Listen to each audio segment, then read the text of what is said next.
اما بعد اعوذ باللہ من الشیطان الرجیم بسم اللہ الرحمن الرحیم یا ایہا الذین آمنوا ان جاءکم فاسق بنبأ فتبینوا ان تصیبوا قوما بجہالۃ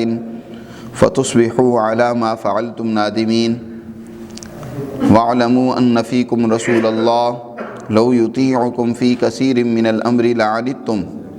ولكن الله حبب إليكم الإيمان وزينه في قلوبكم وكره إليكم الكفر والفسوق والعصيان أولئك هم الراشدون فضلا من الله ونعمة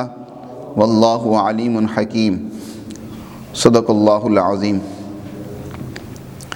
یہ سورۃ الحجرات کی آیت نمبر 6 سے آج کے درس کا آغاز ہوتا ہے۔ اس سورہ مبارکہ میں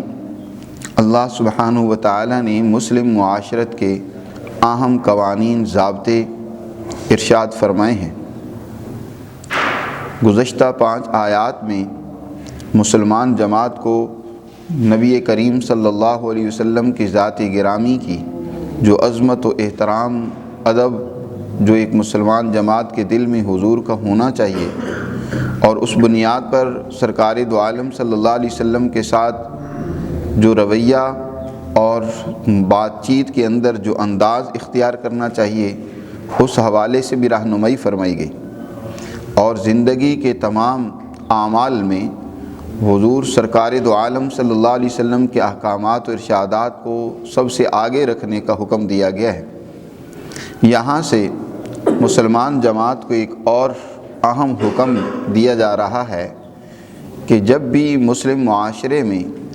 کوئی افواہ، کوئی پروپیگنڈا اور